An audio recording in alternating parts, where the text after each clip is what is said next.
duluan. Kan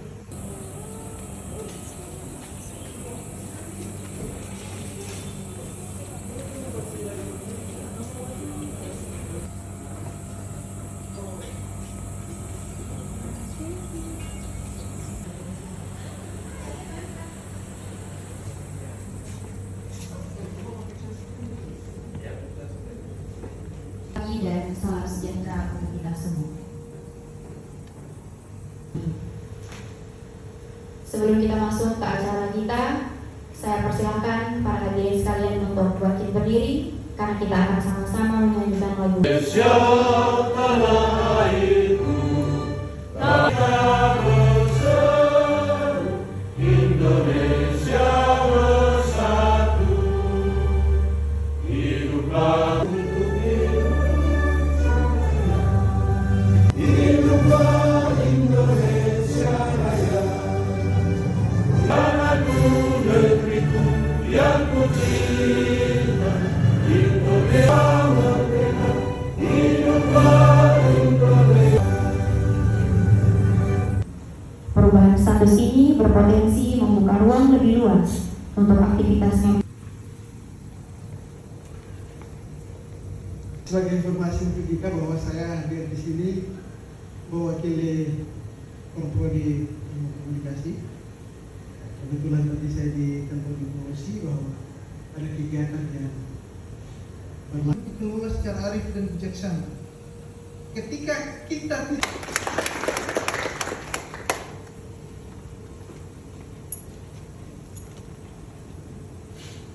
Buka kegiatan diskusi publik kita pada hari ini. Untuk lengkap saya persilakan. Bila berkenan, boleh mengikuti salam dari saya. Kami, kalau saya bilang salam adil dan lestari, maka bisa dijawab lestari.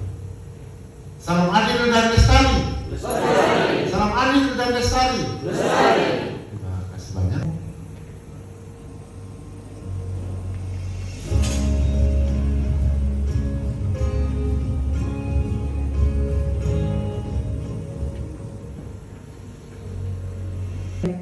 Perkenalkan, saya Grace Gracelia. Untuk itu saya undang ke depan untuk silakan kepada Bapak Usif Amaflih Oematan, masyarakat adat Mutis dari TTS, silakan mengambil tempat di depan.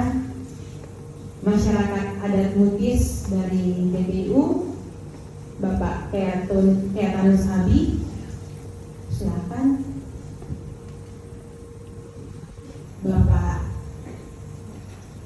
Dadang Suryano mewakili BPKSDA sebagai Kepala Bidang Teknis Konservasi dan Sumber Daya Alam, silakan.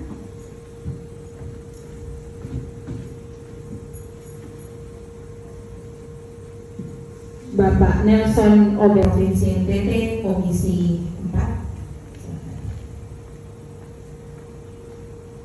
Bapak Yonatan Lopo.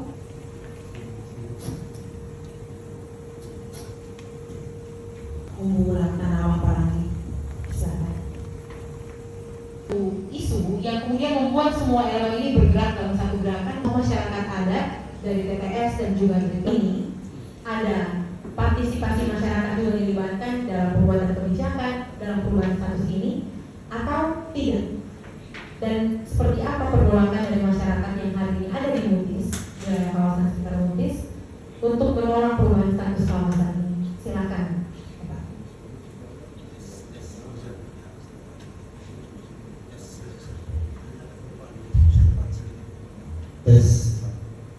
Terima kasih.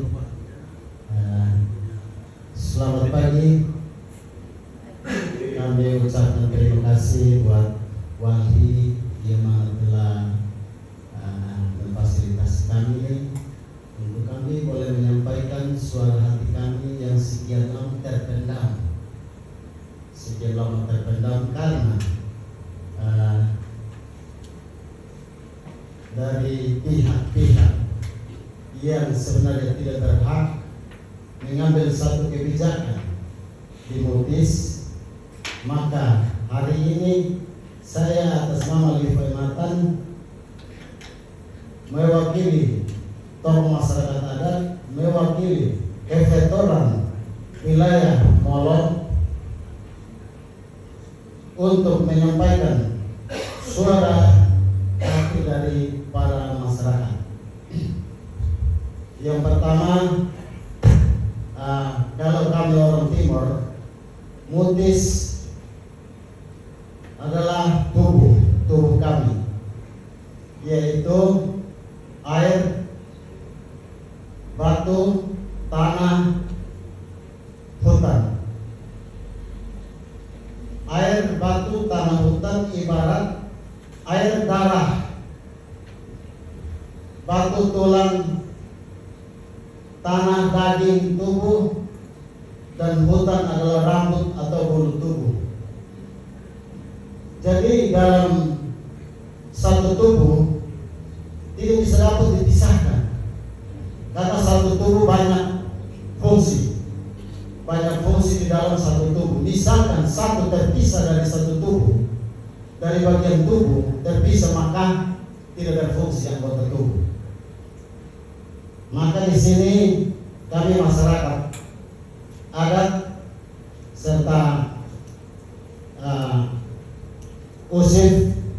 usif yang ada di Molo, kami menyampaikan menolak yang namanya taman senam. Karena alasannya Mutis, bahasa Timur Mutis, tetapi kalau terjemahan bahasa Indonesia sudah genap. Nah, ketika kata sudah genap ini kita kasih rusak, maka apa lagi yang bilang genap? Kegenapan apa yang kita sebut genap? Mutis itu adalah sumber air untuk beberapa daratan timur. Mutis, kami orang timur anggap itu Taman Firdaus bagi kami. Jadi ketika Mutis, kalau misalkan sakit kepala, kalau Gunung Mutis ibarat kami punya kepala. Kalau kepala sakit, anggota tubuh tidak bisa bergerak. Kalau kepala sakit, semua pasti lumpuh. Nah, kalau hari ini pemerintah bekerja sama dengan masyarakat yang notabene-nya tidak punya hak sama sekali atau diprovokasi oleh pihak-pihak tertentu untuk membangun taman nasional, kami menolak. Yang mengaku tokoh adat, yang mengaku usif yang ada di Timur Tengah Selatan, khususnya Molo Utara, kami tolak. Saya atas nama masyarakat, atas nama Kefetoran, mewakili masyarakat adat Molo, menolak taman nasional. Karena kami juga bersyukur sebenarnya kepada pemerintah, karena dia membawa satu kebahagiaan besar buat masyarakat yang ada di sana, memperbaiki lewat taman nasional, memperbaiki ekonomi masyarakat desa. Tetapi bendera yang namanya TN, ketika kami pantau bahwa TN menurut kami tamnen, itu bahasa timurnya tamnen. Tamnen itu T berarti tam, N berarti nen. Tamnen itu datang. Terus tamnen yang kedua T N tiuna, minum darah. Tamnen dan tiuna itu TN. Jadi orang-orang membawa satu bendera kehancuran di antara kami orang Molo, maka di situ terjadi perpecahan. Akan terjadi perpecahan, akan terjadi tumpah darah karena yang pro dan kontra. Maka saya katakan bahwa bendera kehancuran yaitu TN ini kami sangat tidak setuju dengan kehadiran TN di Mutis Timur. Terima kasih.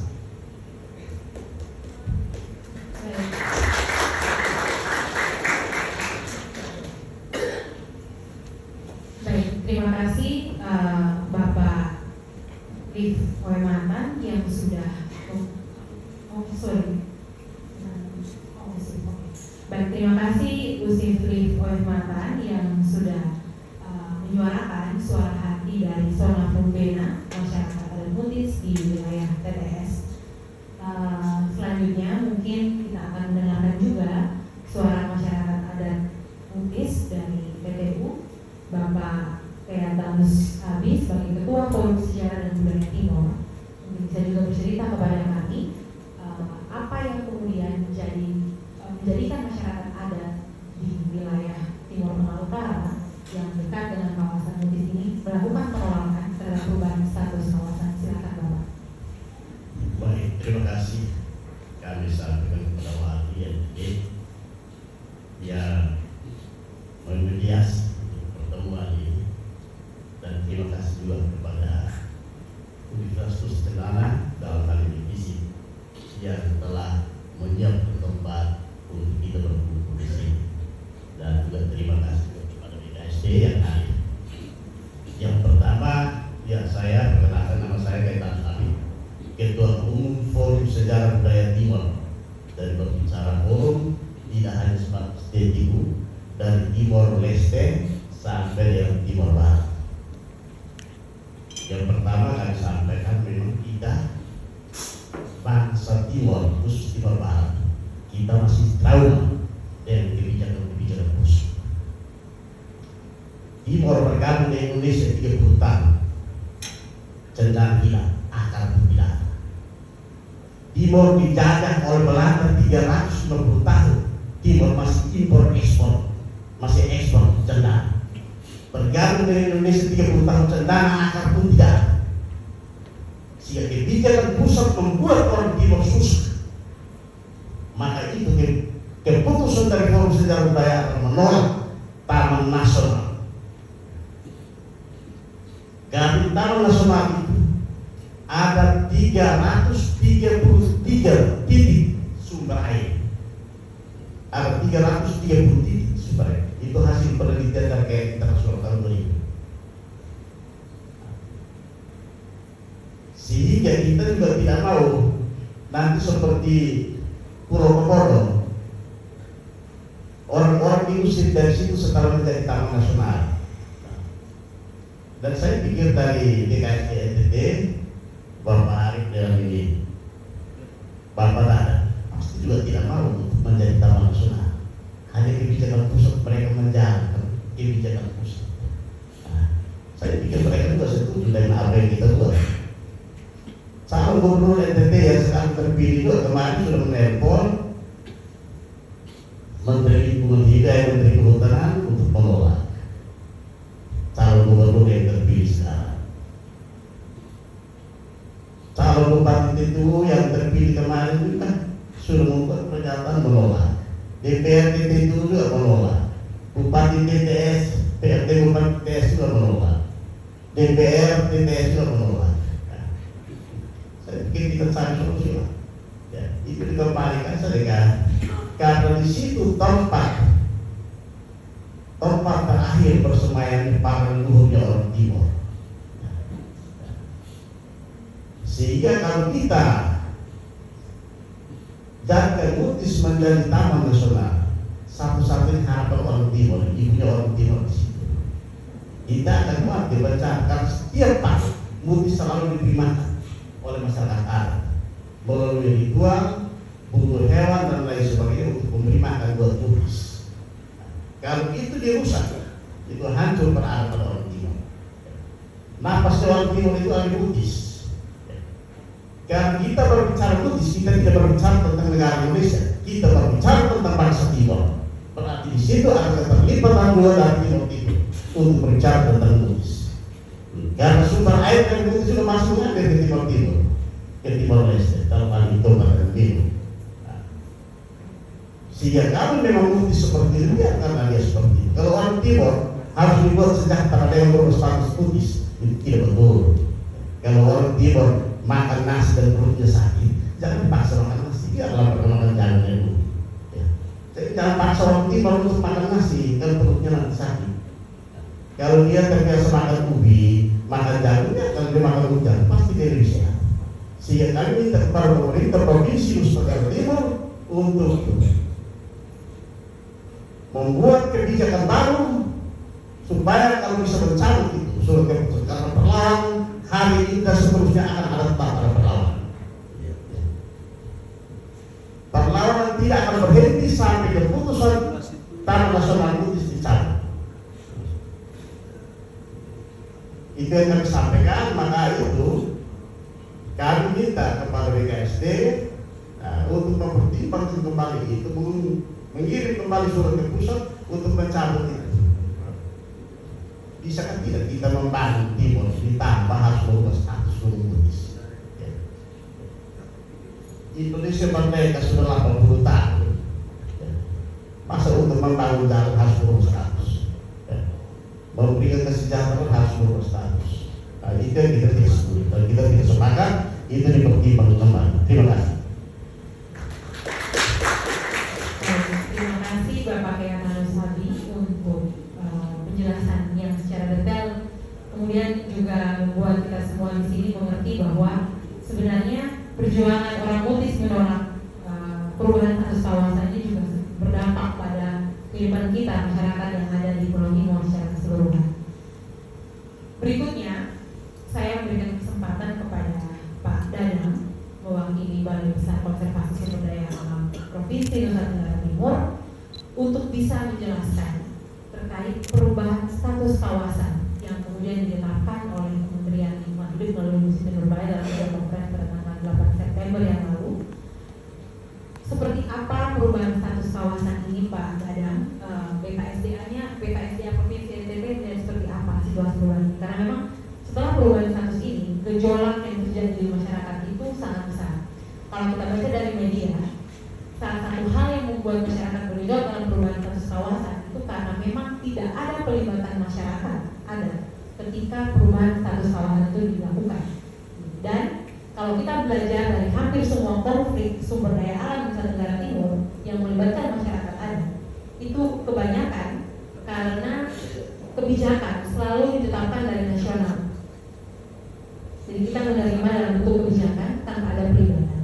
Nah, kira-kira BKSDA melihat situasi perubahan status kawasan Mutis di mau dari cagar alam menjadi status taman nasional ini seperti apa Pak? Terima kasih. Baik, terima kasih Kadres, moderator dan teman-teman semua yang mahasiswa dan para hadirin. Pertama-tama tentu kami mengucapkan penghargaan kepada Wali yang sudah membuka ruang untuk diskusi. Salam hormat kami juga untuk diskusi kedua dari TTU dan dari TTS begitu ya. Termasuk ke Bapak dan Ibu serta rekan-rekan, mungkin di bagian pertama ketika saya ingin menyampaikan beberapa hal, saya ingin mengklarifikasi dulu bahwa pertama kita banyak sekali mendengar istilah penurunan status, penurunan fungsi dan lain-lain gitu ya. Nah, ketika kita sepakat bernegara, meningkatkan diri dalam negara kesatuan Republik Indonesia, kita mulai tadi acara dengan menyanyikan lagu Indonesia Raya, maka kita dengan segala konsekuensinya kita akan mengakui ketentuan aturan yang berlaku di NKRI. Jadi berdasarkan Undang-Undang 41 tahun 99, kita mengenal istilah yang disebut dengan ada beberapa hal, perubahan peruntukan, ada juga perubahan fungsi. Jadi kalau perubahan peruntukan itu mengubah dari kawasan hutan yang tadinya status kawasan hutan menjadi bukan kawasan hutan. Misalnya ketika kita dengan program TORA membagi-bagi diubah menjadi tanah milik, itu namanya merubah peruntukan dari kawasan hutan menjadi bukan kawasan hutan, dan itu legal di dalam aturan jelas. Yang kedua, kita mendengar perubahan atau penurunan status ya. Status itu kita kalau dibaca di dalam undang-undang merujuk pada status kepemilikan kawasan hutan. Ada tiga jenis status kawasan hutan. Yang pertama adalah hutan milik. Kalau Kadres punya uang banyak, beli tanah 100 hektar, kemudian ditanami pohon-pohon, itu dari hutan juga kan. Tetapi itu karena ada sertifikat hak milik, maka itu disebut dengan hutan milik gitu ya. Kemudian yang kedua ada hutan negara. Jadi hutan yang dikuasai, dikelola oleh negara. itu ini sesuai dengan undang-undang dasar, undang-undang kehutanan. Yang ketiga adalah hutan adat. Jadi hutan adat itu bukan hutan milik, tetapi hutan negara bisa menjadi hutan adat, gitu ya. Ini dikelola oleh masyarakat adat yang memang secara formal diakui keberadaannya melalui peraturan daerah, kemudian mengajukan kepada negara untuk itu ditetapkan sebagai hutan adat. Jadi ketika kita bicara status, itu yang dimaksud adalah seperti tadi, status kepemilikannya ada hutan milik, hutan adat, hutan negara. Nah, apa yang terjadi di MUTIS? Yang terjadi adalah perubahan fungsi. Di dalam Undang-Undang 41, kemudian di dalam Peraturan Menteri Nomor 23 2021 dan Peraturan Menteri Akan Nomor 7 2021, kita menyebut apa yang terjadi adalah perubahan fungsi. Ada dua hal yang terjadi. Perubahan fungsi ini kebetulan yang kita bahas sekarang adalah cagar alam menjadi taman nasional, tapi yang terjadi sebenarnya bukannya itu. Yang terjadi dari taman nasional yang sekarang sudah ditetapkan seluas 78.780 hektar itu berasal dari kawasan hutan lindung 66.000 dan 12.000 di antara lainnya berasal dari cagar alam. Sehingga perubahan fungsi yang sekarang sudah terjadi adalah dari hutan lindung 66.000 dan cagar alam 12.000, sehingga totalnya 17.000 lebih. 78.000 lebih. Nah, ini yang mungkin kita sama-sama ketahui. Status yang terjadi sekarang itu adalah bukan penurunan fungsi, bukan perubahan status, tapi perubahan fungsi. Baik, Bapak dan Ibu, dengan rekan-rekan ya, keberadaan cagar alam MUTIS itu sudah terjadi sejak zaman Belanda ketika diterbitkan surat keputusan pemerintah Hindia Belanda tahun 1928 itu dijadikan sebagai hutan tutupan. Kemudian berlanjut diubah dengan keputusan gubernur, keputusan menteri dan selanjutnya terus menerus ya sampai terakhir di Juli 2024 sudah ada SK penunjukan sebagai perubahan fungsi sebagai taman nasional. Pada tahun 2016 kami sebagai pengelola cagar alam yang merupakan hutan negara diperiksa, diaudit oleh Kementerian LHK, di mana di situ diangkat bahwa ada terjadi pemanfaatan yang tidak sesuai dengan fungsi cagar alam. Sebetulnya itu sudah terjadi lama gitu kan, mungkin bahkan jauh sebelum cagar alam itu ada. Kami BKSDA dan kita semua memahami bahkan sebelum NKRI ada, masyarakat harus sudah ada gitu. Dan pemanfaatan sudah terjadi gitu kan.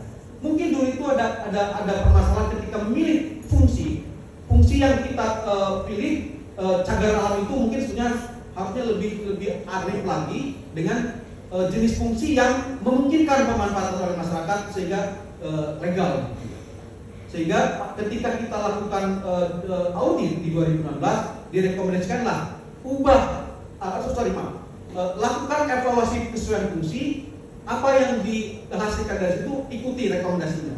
Nah, kemudian dari hasil evaluasi fungsi dengan melihat kondisi yang terjadi bentuk pemanfaatannya, tim evaluasi merekomendasi untuk diubah fungsinya menjadi yang lebih sesuai gitu ya. EKF, evaluasi kesesuaian fungsi. Nah, kemudian berlanjut lagi setelah 2018 terjadi juga usulan perubahan menjadi taman nasional. Jadi proses-proses dari evaluasi kesesuaian fungsi, kemudian nanti saya akan ceritakan kejadian proses studi untuk dilakukan perubahan fungsi menjadi taman nasional, juga ada proses dialog, proses studi yang dilakukan oleh tim terpadu. Bapak Ibu dan adik-adik ya, mahasiswa, saya mungkin tadi sudah menjelaskan pembagian hutan berdasarkan status kepemilikan. Sekarang di dalam hutan negara itu ada juga pembagian kawasan hutan berdasarkan fungsi utamanya.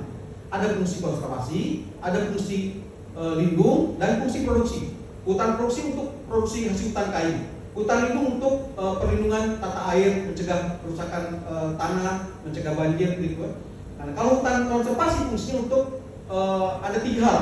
Pertama untuk sistem penjaga kehidupan, yang kedua pengawetan keanekaragaman tumbuhan satwa dan tumbuhan dasar beserta ekosistemnya, yang ketiga pemanfaatan secara lestari. Nah, hutan konservasi itu dibagi lagi, ada cagar alam, suaka marga satwa, taman nasional, taman wisata alam. Nah, jadi yang terjadi ketika cagar alam menjadi taman nasional, dia merupakan tetap bagian dari hutan konservasi. Jadi di dalam undang-undang diatur juga larangan dan aturan apa yang boleh dan tidak boleh dilakukan di hutan konservasi. Nah, saya ingin mungkin mohon maaf saya minum sedikit ya.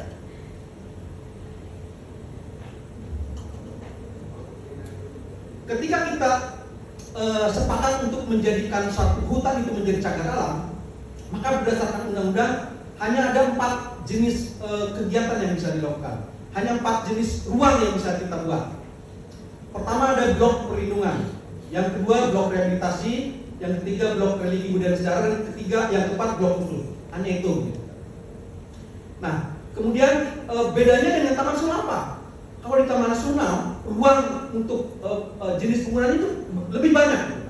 Di situ ada zona inti, ada zona rimba. Kalau zona inti itu tidak boleh diapa-apakan kecuali hanya untuk kepentingan ilmu pengetahuan, pendidikan, dan pengawetan keanekaragaman masyarakat tadi.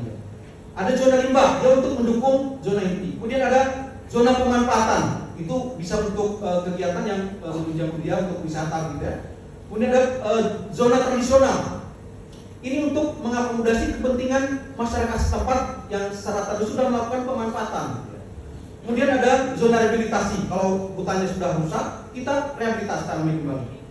Kemudian ada zona religi, budaya dan sejarah. Ini yang sebagai ruang untuk bagaimana kita masyarakat setempat bisa melakukan aktivitas budayanya. Dan yang terakhir adalah zona khusus. Bedanya apa? Di dalam cagar alam itu tidak ada zona tradisional.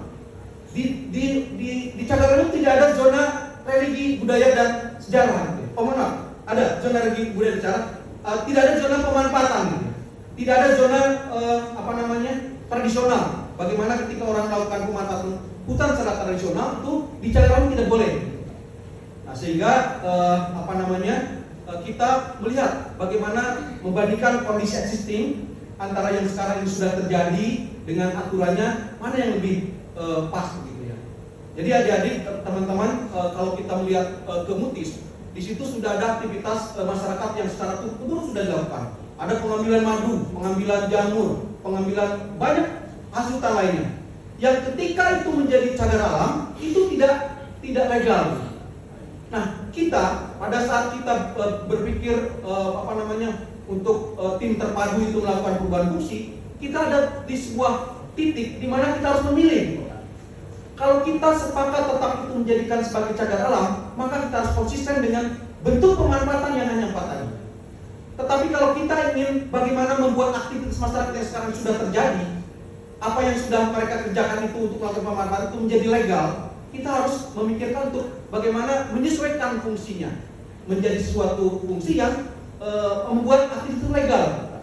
Jadi ketika kita tiba di persimpangan itu, kalau kita tetap sepakat memilih cagar alam, ya kita harus konsisten. Kalau ada orang mengambil madu, mengambil kayu bakar, mengambil jamur, mengambil lain-lain hasil hutan lain, itu ilegal dan harus dilakukan tindakan hukum. Tetapi apakah kita akan menindak hukum saudara-saudara kita, orang tua kita? Kan tidak mungkin gitu kan. Masyarakat adat kita itu kan warga masyarakat Indonesia juga. Sehingga kita tim terpadu berpikir kita lakukan perubahan fungsi yang mengakomodasi itu. Sehingga itulah yang kemudian dihasilkan oleh tim terpadu yang merekomendasikan untuk dilakukan perubahan fungsi menjadi taman nasional. Bapak dan Ibu, saya ingin mempercepat pemantik diskusi ini dengan bahwa sebagian besar suara masyarakat itu mungkin ada juga yang berbicara di media online, di berbagai kesempatan menyayangkan kenapa proses itu tidak dilakukan dengan ada dialog, kemudian tidak ada dengan proses bertanya kepada lembaga tertentu. Nah, jadi apa yang dilakukan ketika kita melakukan perubahan fungsi, tata cara itu diatur di dalam peraturan pemerintah, di dalam peraturan menteri. Tahapannya sudah jelas. Nah, itu yang kita sudah tempuh sampai bahkan dengan menteri membentuk tim terpadu yang isinya anggotanya merupakan pihak-pihak independen yang BKSDA sendiri tidak kurang untuk mencampuri. Dan itu kemudian mereka menghasilkan rekomendasi untuk disesuaikan fungsi menjadi taman nasional. Sehingga kemudian Menteri Lingkungan dan Kehutanan waktu menyampaikan keputusan untuk melakukan perubahan fungsi. Kemudian ada kekhawatiran sebagian masyarakat yang selama ini sudah melakukan pemanfaatan dengan skema-skema izin perhutanan sosial misalnya di hutan lindung. Nah, ketika tim terpadu melakukan delineasi, jadi teman-teman, usulan Gubernur NTT ketika mau mengusulkan perubahan fungsi hutan lindung menjadi termasuk awalnya 102.000 hektar lebih. Nah, ketika setelah dicek satu persatu, dilihat di peta, ada masyarakat di dalam, ada izin perhutanan sosial di dalam, ada berbagai aktivitas existing yang mungkin nanti akan bertolak belakang dengan fungsi Taman Nasional, maka pada saat tim terpadu melakukan studi itu dikeluarkan. Makanya dari 102.000 hektar yang diusulkan hanya 66.000 hektar yang bisa diakomodasi menjadi Taman Nasional. Saya ingin sampaikan kepada teman-teman ya, mungkin Taman Nasional di Indonesia ini bukan hanya satu. Di NTT kebetulan ada Taman Nasional Komodo, Taman Nasional Timutu. Di Sumba ada tempatnya Kakaumbu, Taman Nasional Layuwangi Wanggamiti dan Manukau Tanah Daru, dan banyak tempat di Indonesia lain.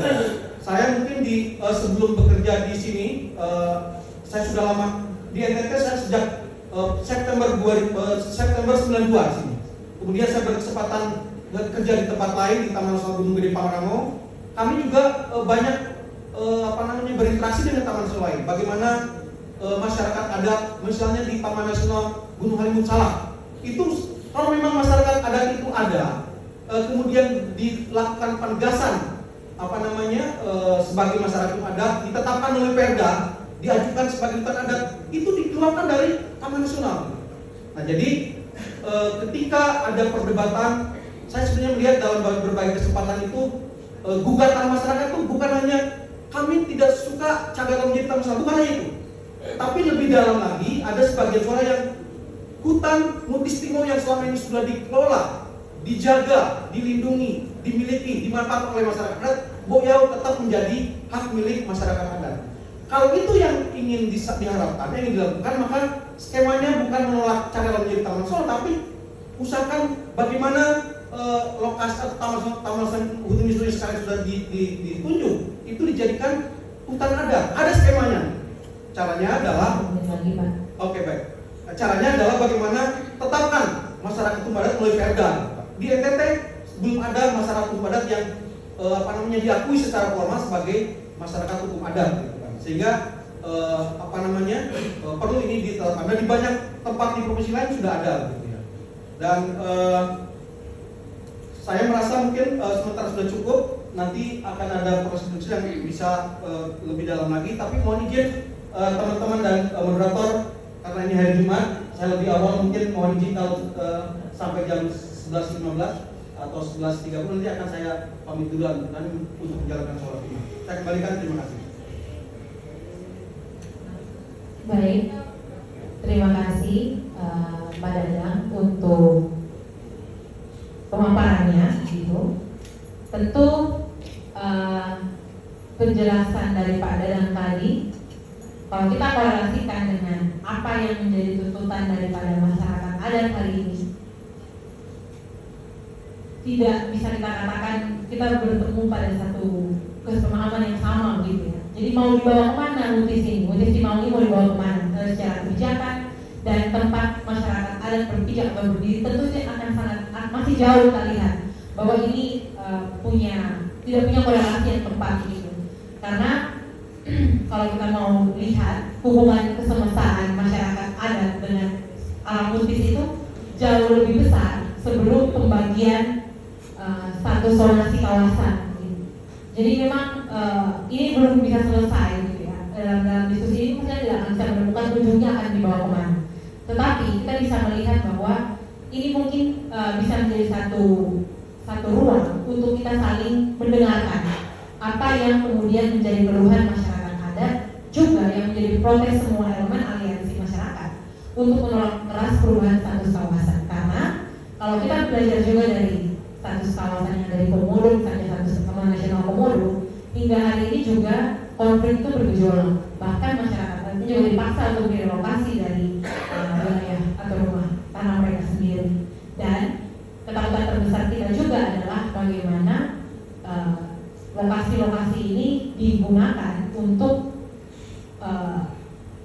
investasi-investasi skala besar.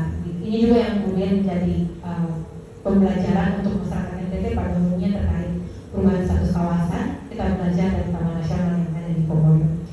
Berikutnya, mungkin saya berikan kesempatan dulu kepada Bapak Nelson selaku DPRD Provinsi Nusa Tenggara Timur yang membidangi Komisi 4 yang mengurus terkait dengan lingkungan hidup, perencanaan pembangunan daerah dan juga penelitian dan pembangunan. Kita tahu bahwa sampai kemarin tanggal 5 DPRD Kabupaten TTU bersama pansusnya sudah bertemu dengan Kepala Dinas Lingkungan Hidup Kehutanan untuk meninjau kembali status perubahan kawasan di Mutisi Maur.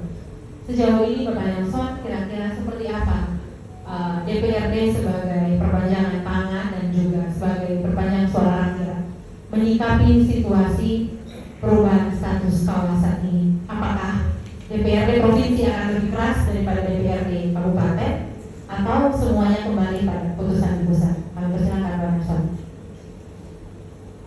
Terima kasih Ibu Moderator. Pertama saya perkenalkan diri dulu.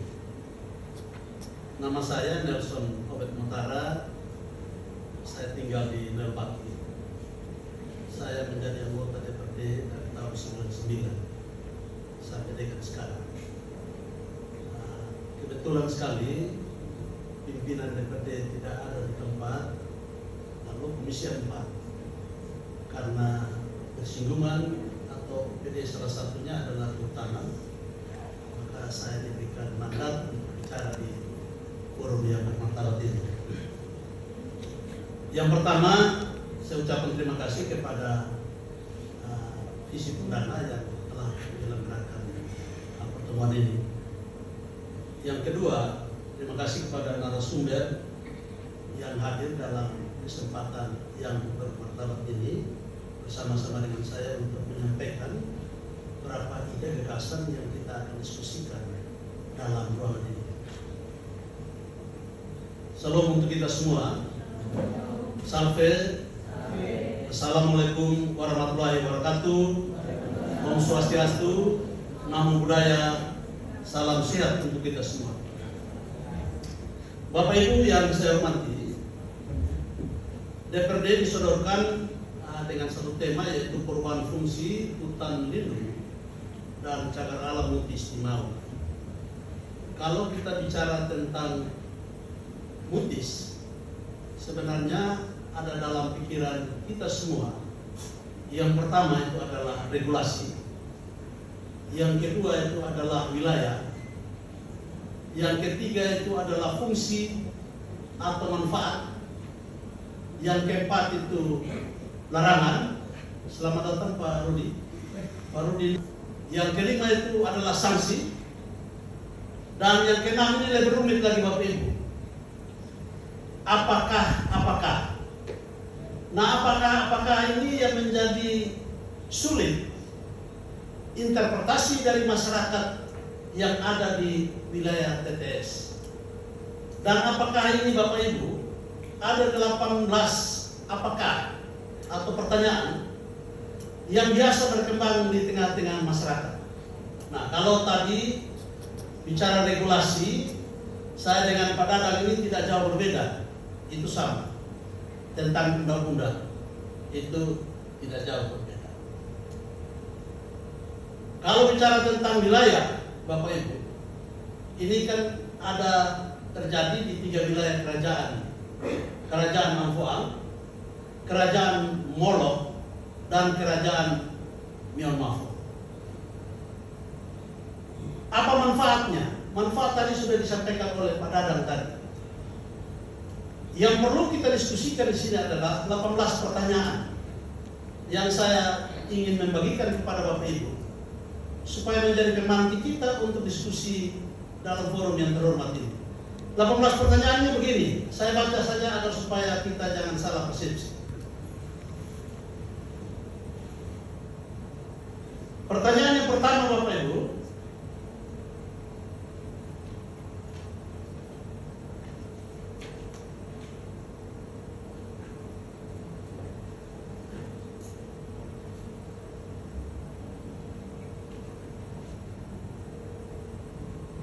Ya. Pertanyaan yang pertama, apakah kawasan Mutis Timau hanya merupakan perubahan fungsi dari cagar alam Mutis Timau? Itu pertanyaan yang pertama.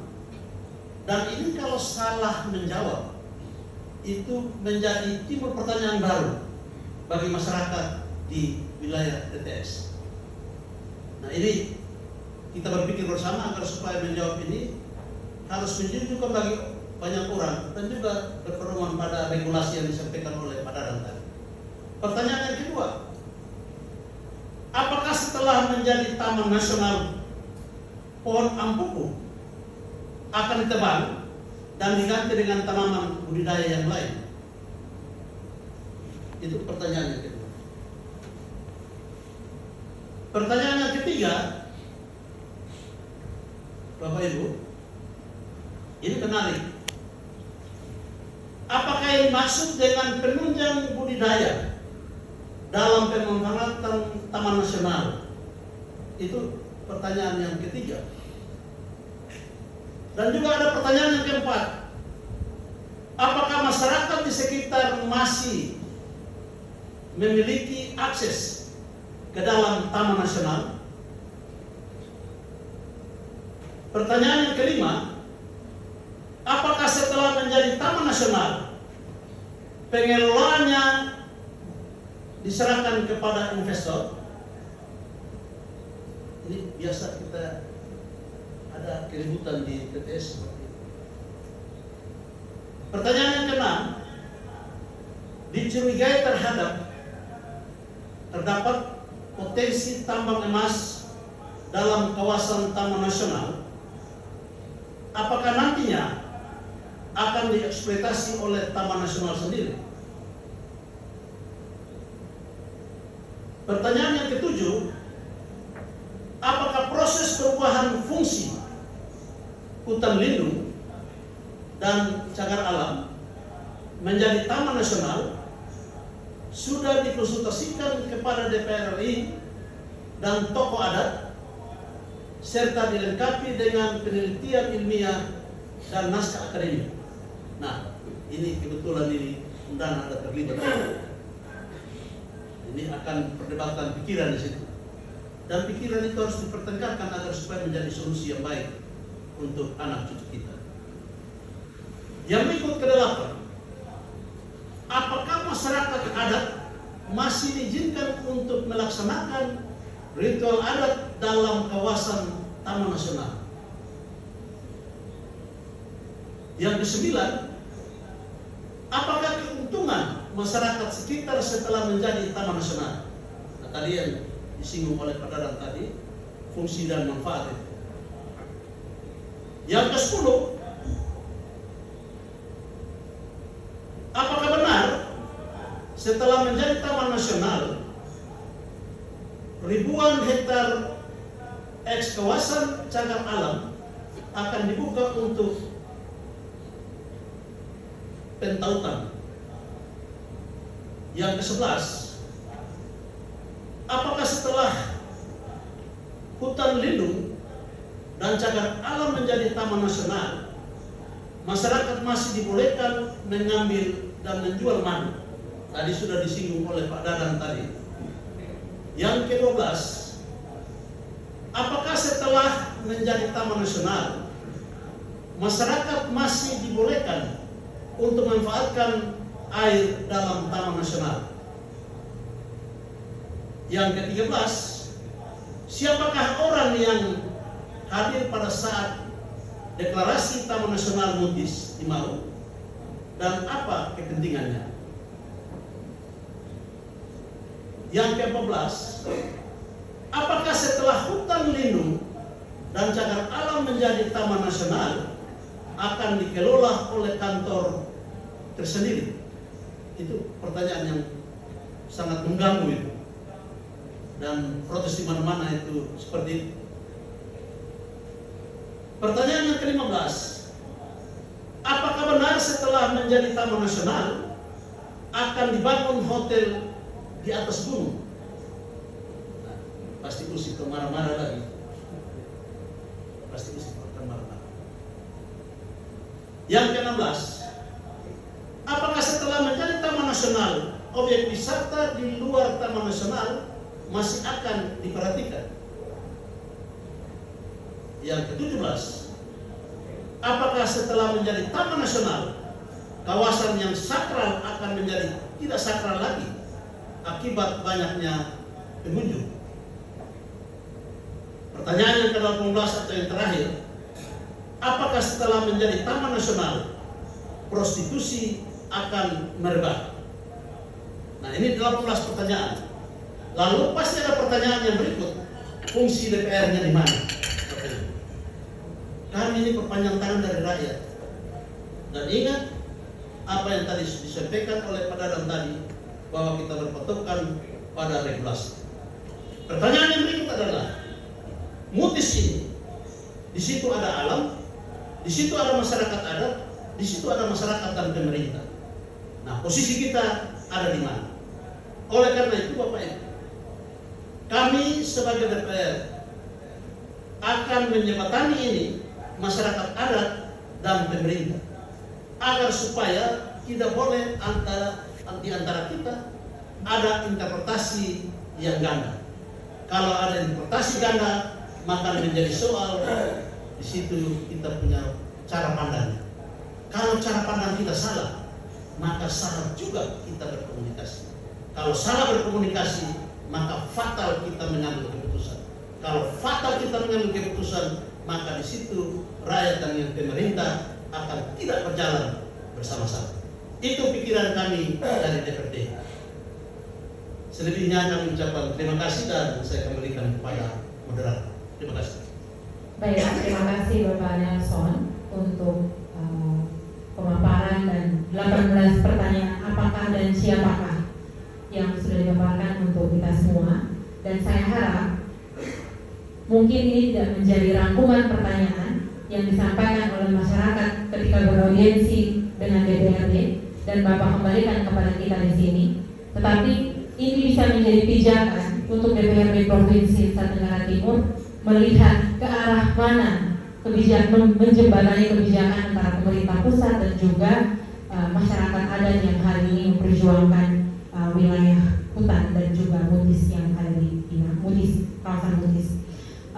Selanjutnya saya persilahkan kepada Bapak Yonatan Lobo selaku akademisi dosen ilmu politik Universitas Nusa Cendana untuk bisa melihat seperti apa kebijakan yang hari ini dikeluarkan oleh pemerintah pusat melalui KM8 dan kemudian berimplikasi pada persoalan masyarakat adat yang hari ini menyuarakan hak-hak mereka dalam tanda kutip yang dianggap kebijakan yang dihasilkan ini tidak melibatkan atau tidak mendengarkan persetujuan masyarakat adat. Dan pada Pak Yon saya persilakan.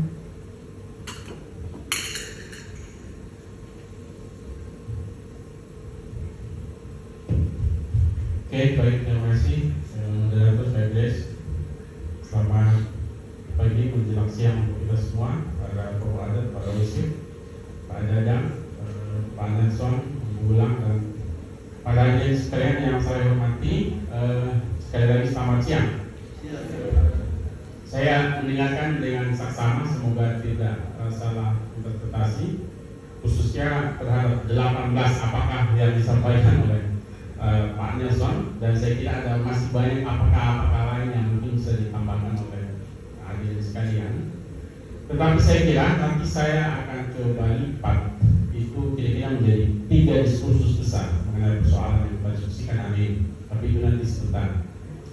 Saya ingin memulai dengan mengatakan diskursus Mutis ini sebenarnya karena sangat beririsan waktunya dengan pilkada, sehingga lebih dominan diskursus politiknya ketimbang diskursus lingkungan. Kita harus memulai dengan mengatakan itu. Mengapa? Kita semua publik seolah-olah digiring atau diarahkan pada memilih pro atau kontra terhadap persoalan Mutis terkait dengan tadi PKS menggunakan sila penurunan, tapi oleh BKSDA menggunakan peruntukan yang berubah, yang bergeser. Nah, saya kira ini bukan hal yang terlalu problematik karena memang setiap kali momentum pemilihan atau pilkada selalu ada saja isu yang seperti itu. Tetapi kemudian apa diskursus humanisme di balik ini semua, seperti tema yang diangkat oleh Wadi tentang dehumanisasi. Nah, mengapa saya mengatakan bahwa diskursus tentang mutis sangat kuat logik politiknya ketimbang logik lingkungannya karena persoalan tadi soal timing. Kemudian yang kedua, saya berusaha untuk mencari-cari tentang kajian akademis perubahan atau pengalihan atau apapun istilahnya itu tentang mutis ini dari cagar alam menjadi taman wisata nasional. Tetapi tadi disebut undangan mungkin secara personil ada beberapa yang terlibat, tapi saya mohon maaf, saya belum ketemu sampai sekarang pasca akademiknya dan saya tidak tahu saya bisa mendapatkannya di mana. Mungkin saya juga aksesnya terbatas. Saya pengen sekali membaca tapi belum dapat. Jadi itu dua persoalan mendasar kenapa kita semua seolah-olah berusaha untuk saling ketemu, tetapi ada semacam distingsi, ada ruang pemisah karena memang diskursus kita secara timing muncul di saat yang sangat hiruk-pikuk pilkada. Dan yang kedua kemudian kajian akademis tentang ini sampai hari ini saya mungkin ada yang sudah membaca, tapi saya sudah pribadi belum. Kemudian yang ketiga, menurut saya surat keputusan atau apapun itu, oke lah itu dia menjadi pemicu titik masuk untuk semua hal bisa berubah. Tetapi saya kira juga bukan persoalan yang segala-galanya. Mengapa? Saya contohkan begini. Waktu 1982 di Persipara itu, pada awalnya itu tidak ada perubahan status hutan dari hutan lindung menjadi hutan produksi. Hanya bermodalkan SK Gubernur tadi, kemudian ada proses pengembangan ternak sapi oleh Australia tidak sama dengan NTT di sana tetap berjalan. Poin saya itu begini, bisa jadi mungkin surat itu sesuatu yang penting, tapi yang paling penting di atas semuanya itu adalah aktivitas apa yang sedang dan akan berlangsung di sana. Bisa jadi mungkin suratnya kelihatan tidak ada apa-apa.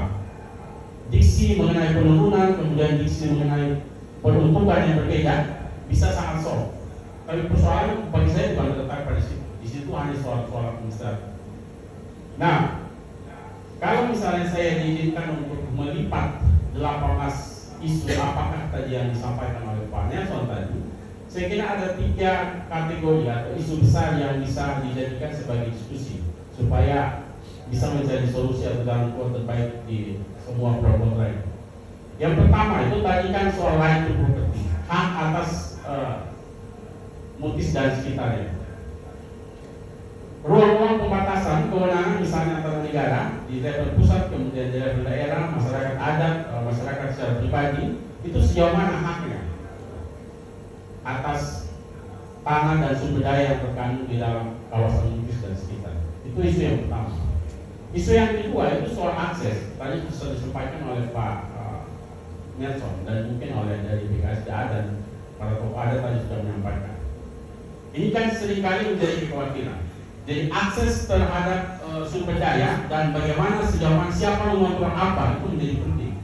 Sehingga diskusi tentang ini harus dibuka seluas-luasnya sebelum pengambilan keputusan, kebijakan dan lain sebagainya dikeluarkan.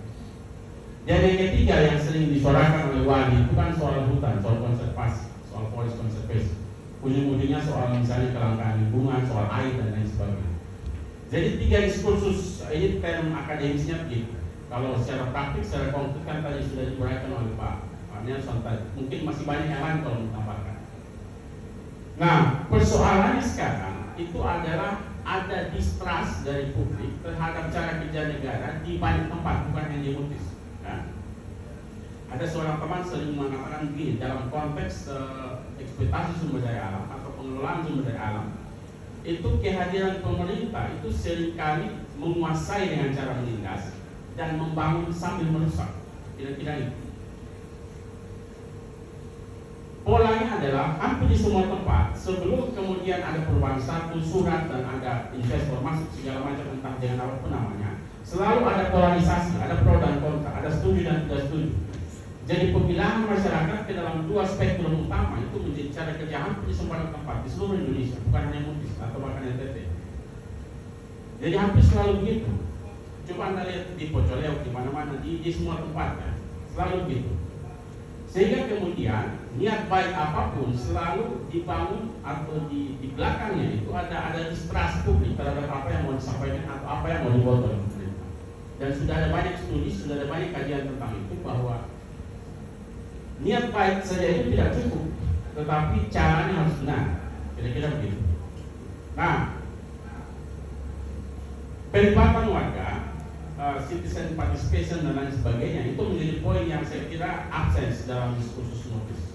Saya tidak tahu apakah ruang itu memang secara regulasi tadi sudah sampaikan cukup terbatas atau mungkin hanya aktor tertentu yang dilibatkan, atau memang karena situasi ini bermunculan atau diskusi tentang ini beririsan dengan timing hiruk pikuk tentang pilkada serentak dan lain sebagainya, sehingga kemudian diskusi tentang ini menjadi tertutup, dihegemoni oleh isu-isu lain. Saya tidak tahu kalau soal itu. Tetapi yang paling utama adalah penting untuk semua apapun itu partisipasi masyarakat seluas-luasnya dan sebesar-besarnya itu untuk dilibatkan sebelum sampai pada keputusan yang final. Nah, mengenai potensi dampak tadi kalau istilah wanita dehumanisasi, saya kira ada beberapa poin kan. Saya breakdown lagi tadi 3 isu besar. Yang pertama misalnya tentang keanekaragaman hayati, walaupun saya bukan ahli kehutanan dan sebagainya, tetapi itu menjadi catatan dan saya kira itu juga salah satu kekhawatiran dari tokoh adat dan mungkin itu juga di-mention oleh Wandi, oleh Pak anggota DPR tadi dan mungkin oleh teman-teman yang lain. Yang kedua mungkin soal over-tourism. Over-tourism itu misalnya kalau misalnya dibuka kesempatan seluas-luasnya, bagaimana kemudian kedatangan pariwisata ini, turis ini tidak hanya diperhitungkan soal dampak ekonominya. Sudah di banyak tempat, Labuan Bajo itu kan turisnya hampir tiap hari dan banyak sekali dari luar negeri. Uangnya banyak, tapi tidak ada kalau di ekonomi itu namanya trickle down effect. Itu juga perlu diperhitungkan. Lalu yang ketiga itu soal perubahan pola pengelolaan. Jadi status kepemilikan satu hal, tapi hal yang lain adalah bagaimana cara mengelola sumber daya ini. Lalu yang ketiga itu soal implikasi dari cara mengelola. Dari cara mengelola itu penting. Misalnya desa misalnya dilibatkan dalam hal apa di situ. Masyarakat adat dilibatkan di bidang apa, di ruang apa di situ. Atau pemerintah daerah, Kabupaten TTS, TTU dan Kabupaten Kupang karena ada masuk wilayah Ampuang di situ. Kemudian yang keempat, isu turunan yang mungkin menjadi catatan adalah soal potensi konflik penggunaan lahan. Ya? Ketika ada ruang ekonomi baru, sentra-sentra produksi karena ada perubahan status tadi, ada terus bayangan saya akan ada izin usaha pengembangan wisata alam. Ya, kalau di Labuan Bajo kan dan itu akan di pihak ke sekian kan. Itu kan akan mendatangkan banyak investasi dan lain sebagainya. Semoga saya tidak salah, karena saya tidak membaca secara detail desain pengembangan kawasan ini. Oleh karena itu, poin terakhir dari saya, praktek tata kelola sumber daya yang dilakukan oleh negara di banyak sekali tempat, bukan hanya di Mutis ya, selalu model dan polanya bersama. Pertama adalah menciptakan polarisasi di tengah masyarakat antara pro dan kontra terhadap itu tanpa ada penjelasan yang sangat detail mengapa orang harus memilih pro dan mengapa orang harus memilih kontra. Diskusi tentang itu sangat terbatas.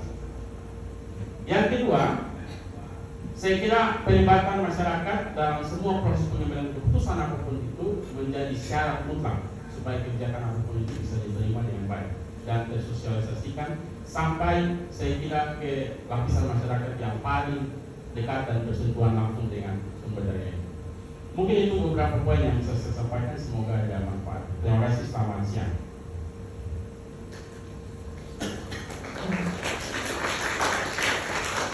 Terima kasih banyak Pak Yonoko untuk pemaparan materi ini.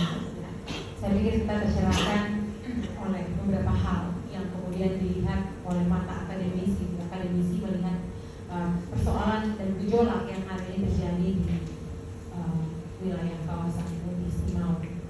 Selanjutnya saya persilahkan Direktur Walhi NTT Bu Lampana Maparagi untuk juga memaparkan seperti apa Walhi sebagai lembaga Lembaga Advokasi Lawan Hidup melihat persoalan perubahan status kawasan yang ada di Muntis Timau ini? Apakah menambah dan memberi beban ganda ekologi, ataukah justru itu juga bisa menjadi satu pembelajaran dari banyaknya persoalan perubahan status kawasan yang ada di NTT saat ini? Silakan. Ya, terima kasih.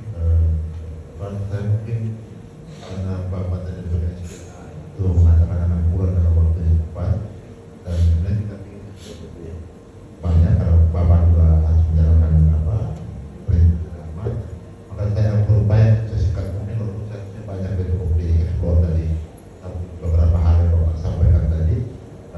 Sekiranya saya mungkin buat 5 menit selebihnya mungkin sebelum Bapak pergi mungkin menjelaskan beberapa hal untuk pada kami supaya nanti forumnya tidak berat sebelah.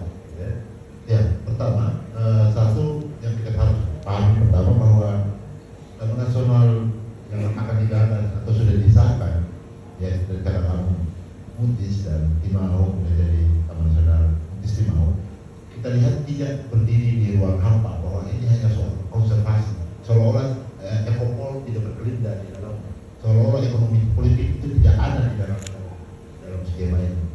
Apa yang saya paham dan saya sampaikan, saya rasa itu sangat teknokratis, ya, sangat teknokratis dan seolah menyampaikan situasi ekopol yang lazim terjadi di NTT. Saya kasih contoh ini.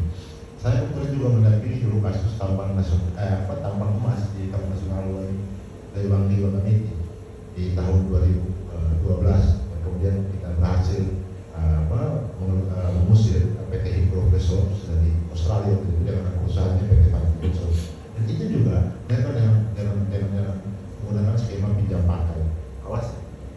Nah, skema pinjam pakai kawasan itu kemudian di Taman Nasional Komodo itu diubah menjadi izin pengusahaan pariwisata alam. Pertanyaannya adalah yang belum terbuka di kita adalah mana lebih besar dari total 78.000 hektar, mana lebih besar? Apakah zona intinya, zona limbahnya, atau zona pemanfaatannya? Kalaupun zona pemanfaatannya itu lebih kecil dari zona inti dan zona limbah, apakah ada kemungkinan nanti dialihfungsikan, ada penambahan untuk zona pemanfaatan seperti yang terjadi di Taman Nasional Komodo itu, ruang-ruang yang semula adalah zona limbah itu diubah menjadi zona pemanfaatan hanya untuk mengakomodir kepentingan investasi di dalamnya. Kita tahu Taman Nasional Komodo pernah berdarah-darah di 2003-2004 soal bagaimana nelayan tradisional ditembak saat itu, dan kemudian konflik itu seolah hilang, dan sekarang kita mulai dengan konflik yang baru soal pesta investasi di kawasan Taman Nasional Komodo. Saya kira pengalaman formatif itu yang membekas di masyarakat kita, dan kita tidak bisa bujuk mereka yang mengatakan Bapak nanti akan punya akses lebih ini, Bapak nanti bisa mengambil mana dengan lebih baik, Bapak nanti akan lebih. Problemnya adalah seringkali masyarakat dapat bulan-bulannya, perusahaan dapat pabrik. Jadi seringkali kalau kawasan Taman Nasional kita berimajinasi lah. Misalnya begini, pertanyaan yang paling spesifik yang kita mau ajukan, siapa sih yang usung ini? Siapa yang usung ini jadi taman nasional? Supaya kita tahu apakah rakyat di bawah di Taman Nasional tadi karena dia takut di penjara karena ini cagar alam, saya mau ambil madu, saya mau ambil apa, saya takut saya usung ini di Taman Nasional. Atau ada pihak lain yang punya kepentingan di situ itu mengusulkan, yang kebetulan mungkin punya kuasa, yang mungkin punya power untuk mengintervensi keputusan di KLHK. Yang bisa jadi kalau imajinasi saya mengatakan, bisa jadi Taman Nasional Komodo adalah wisata premium berbasis laut, dan Muntis Timau akan dijadikan wisata premium berbasis pedalaman. Boleh dong saya imajinasi seperti itu, membayangkan situasi bahwa melihat kelakuan cara kita menerapkan sumber daya alam yang ada di NTT ini sendiri. Yang berikut, kita tahu Timur punya pengalaman traumatik soal sumber daya alam ini. Apa sih yang tidak Timur suplai negara ini? Bahkan pulau ini punya harta yang kemudian menjadi ikon otoritarianisme selama 32 tahun, yaitu keluarga Cengkareng. Cengkareng itu ada di mana? Bahkan itu, bahkan sebelum Jokowi ngomong itu mobil SMK, bahkan keluarga itu juga yang mengambil nama pulau itu menjadi nama mobil waktu itu. Mobil apa waktu itu? Mobil Timur. Semua kekayaan sumber daya alam yang ada di Timor itu nyatanya itu tidak ada kontribusi pada kesejahteraan masyarakat di Timor ini sendiri. Mangannya diambil, ya, gaharunya diambil, cadangannya diambil, nggak mau bisa. Dan kemudian kita tidak tahu. Saya kira kita juga harus menghargai pengalaman traumatik itu. Kita tidak bisa mengatakan bahwa ini akan semakin baik-baik saja. Masyarakat punya pengalaman traumatik itu, mereka juga punya hak untuk mengatakan boleh dong kami sampaikan apa yang kami rasakan sebagai anak bangsa yang hidup di lokasi sekitar Taman Nasional. Yang berikut, faktanya juga kita temukan bahwa hampir semua kantong-kantong kemiskinan di NTT justru ada di wilayah-wilayah yang kita katanya kaya sumber daya alam. Ya, kita bisa cek tuh, ya. Misalnya pengalaman kita, satu hotel terbaik di dunia misalnya, ya, di Sumbawa Barat, misalnya, itu berdiri megah dengan penghasilan puluhan miliar per tahun. Tapi dia berdiri di satu desa namanya Desa Batu Karere. Desa itu justru penerima PKH-nya lebih dari 50%, penerima raskin lebih dari 50%, penerima rumah bantuan kayak Golden. Lalu apa gunanya ada hotel besar dan penghasilan besar itu ada di tempat tersebut. Nah, pengalaman traumatik ini saya pikir harus benar-benar dilihat oleh kawan-kawan di pengambil kebijakan, karena saya sekali lagi hanya mau mengingatkan bahwa problem mengubah cagar alam Mutis menjadi Taman Nasional Mutis Timau ini bukan berdiri di ruang konservasi semata atau ruang intermediate, ada di ruang ekopol yang dimana semua punya kepentingan yang cukup besar di sana. Dan untuk itu saya akhiri karena mungkin saya tidak bisa banyak explore dulu karena memberikan waktu buat kawan-kawan di BKSD yang sebelum pulang. Pertanyaan saya Mas Bapak Dadang sederhana. Pertanyaannya adalah satu, siapa yang mengusulkan ini jadi Taman Nasional? Yang kedua, pertanyaannya adalah dengan luasan yang tadi, kenapa saya bertanya siapa mengusulkan? Karena kita bahas tadi bahwa semula diusulkan 100.000, tapi kami hanya akomodir 66.000. Maka pertanyaannya pasti ada sosok, ada tokoh yang mengusulkan itu, atau ada organ atau ada organisasi atau lembaga yang mengusulkan itu. Dan saya yakin itu bukan dari masyarakat, karena toh buktinya ada protes kedua. Yang kedua itu adalah bisa tidak kita sepakati kalau memang ini jadi Taman Nasional, bisa tidak kawan-kawan pengelola, terutama nanti mungkin namanya kantor Taman Nasional Mutis Timau, itu berani sumpah adat dari masyarakat adat bahwa tidak ada investasi kotor masuk di sana. Berani kita sumpah adat di sana. Saya kira itu pertanyaan saya, karena saya tidak punya waktu untuk banyak berbicara lebih banyak untuk kawan-kawan di Indonesia lalu karena harus mau soal juga. Terima kasih. Pertanyaan dan protes saya ditujukan kepada Bapak yang dari BKSD. Yang pertama, memulai diskusi ini dengan satu pernyataan bahwa membuka diskusi ini dengan menyanyikan Indonesia Raya itu seolah-olah ingin memframing bahwa semua orang yang tinggal di negara ini harus bersepakat dengan keputusan yang sudah dibuat oleh negara. Artinya, apakah pemerintah dalam hal ini orang-orang yang sudah mengambil keputusan penurunan alih fungsi dari cagar alam menjadi Taman Nasional itu adalah orang-orang yang anti atau yang tidak menginginkan adanya orang-orang yang kritis di negara ini. Jadi, menyanyikan lagu Indonesia Raya tidak berarti bahwa kami harus tunduk pada segala peraturan yang sudah dibuat, terlebih karena tidak ada keterlibatan yang bermanfaat dari masyarakat adat dalam pengambilan keputusan yang sifatnya sepihak ini. Nah, cagar alam yang berdasarkan pemahaman kami, tentu saja kami berdiri bersama dengan masyarakat adat. Kenapa? Karena berdasarkan pemahaman kami, cagar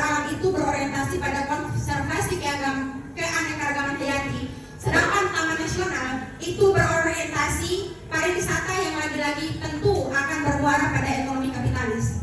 Kerja-kerja pengetahuan lokal akan diklaim oleh negara untuk mengambil keuntungan yang berpotensi mendiskreditkan pengetahuan masyarakat adat dan bahkan merampas ruang hidup masyarakat adat. Nah, karena itu ketika sebenarnya saya menanti dari BKSDA itu ada pernyataan bahwa dalam penurunan status ini ada keterlibatan yang bermanfaat dari masyarakat yang ternyata tidak ada. Artinya memang masyarakat adat yang hidup di sekitar situ tidak dilibatkan dalam pengambilan keputusan ini. Perlu negara ketahui bahwa negara itu adalah satu komponen yang di dalamnya ada masyarakat, sehingga dalam pengambilan kebijakan apapun masyarakat, terutama masyarakat adat yang hidup di sekitar situ perlu dilibatkan secara aktif, terutama kelompok perempuan dan anak-anak yang menggantungkan hidup mereka sepenuhnya pada cagar alam, pada hutan dan pada segala sumber daya alam yang ada di situ. Nah, dan saya pikir perlu juga menjadi catatan bahwa sebelum ada negara ada yang namanya bangsa. Bangsa di sini berarti ada masyarakat adat, ada bahasa, ada budaya yang tentu akan terjadi perampasan ruang hidup terhadap masyarakat adat jika penurunan itu terjadi.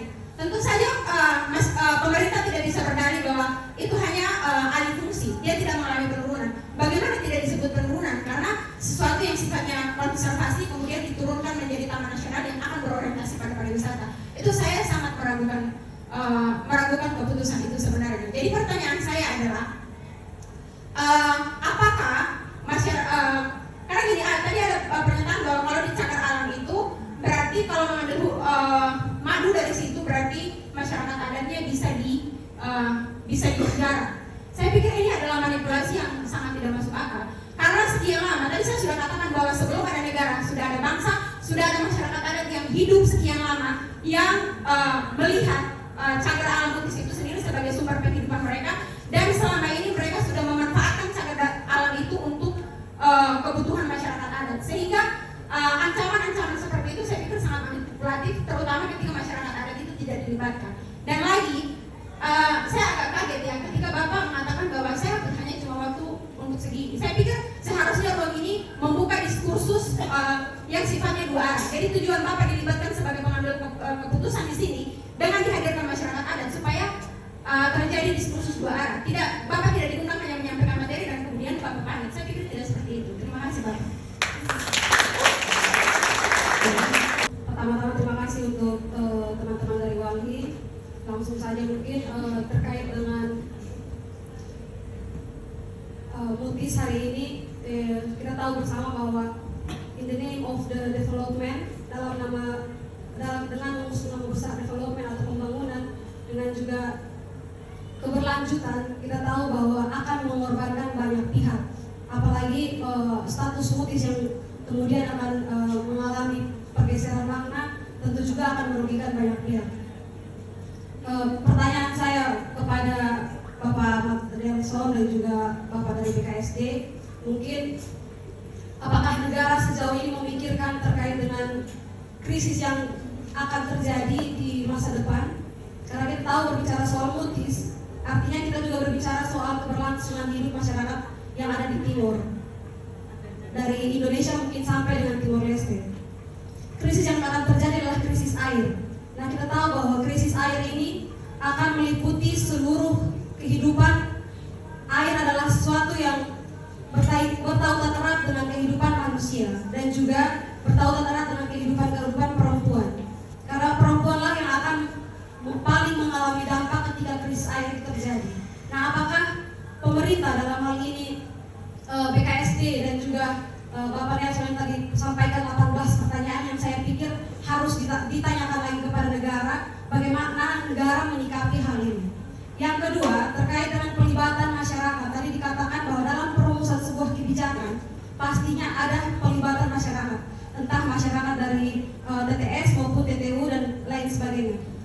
Saya ingin bertanya, masyarakat mana yang dilibatkan dalam perumusan kebijakan ini sehingga tidak menjadi pro kontra, pertanyaan dilanjutkan, sehingga bisa memperjelas masyarakat bagian mana yang dilibatkan. Ini yang perlu, menurut saya perlu untuk diluruskan. Kebetulan bertemu dengan orang-orang yang ada di bagian dari pemerintah dan negara yang dalam hal ini Bapak DPR dan juga BKSDA. mohon diluruskan terkait dengan hal ini. Terima kasih, saya kembalikan ke Grace. Baik, terima kasih Kak. Perkenalkan, nama saya Agustinus Bau. Saya adalah salah satu anggota aktif Forum Sejarah dan Budaya Timor. Pemahaman saya soal Mutis.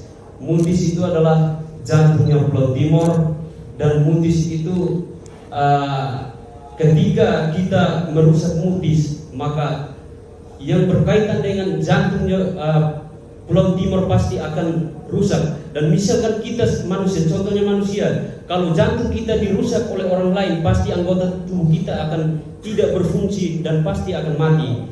Begitupun dengan Mutis, kalau ketika semua yang berkaitan dengan alam Mutis dirusak, pasti akan terjadi kerusakan lingkungan di mana-mana. Salah satunya mungkin akan kekurangan air bersih, bahkan yang terjadi di yang mendapatkan air di kota TTS dan juga Keva Manado juga tidak akan mendapatkan air. Pertanyaan saya, apakah Mutis dengan menurunkan statusnya sebagai taman nasional, apakah masyarakat tetap dilibatkan dalam hal ini sebagai salah satu masyarakat yang untuk tetap mengurus Mutis atau seperti apa? Terus pertanyaan yang kedua, siapakah usif atau para pemangku kepentingan yang terlibat pada saat deklarasi itu? Dan apakah manfaat ketika Mutis dijadikan sebagai taman nasional bagi masyarakat? Terus yang ketiga, tadi Bapak berbicara soal aktivitas masyarakat di Mutis, soal pengambilan madu, pengangkatan kayu bakar, itu adalah ilegal. Mungkin Bapak bisa memberikan gambaran mengenai ilegal itu, apa maksudnya itu? Apakah dari Dinas BKSD tidak mengakui kami masyarakat adat yang hadir di Timor sini, sehingga Bapak menyampaikan bahwa itu adalah ilegal? Mungkin dari saya sekian, saya kembalikan kepada Ibu Moderator. Terima kasih. Saya minta klarifikasi dari BKSD.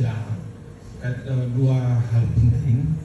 Dan menurut saya ada semacam kontradiksi dari pernyataan dan beberapa pembacaan saya di media. Yang pertama, tadi disampaikan bahwa penurunan perubahan status fungsi kawasan Mutis itu dilakukan karena berdasarkan pemantauan yang dilakukan oleh KLHK ketika turun ke Mutis, karena ada aktivitas masyarakat adat dan lain sebagainya gitu.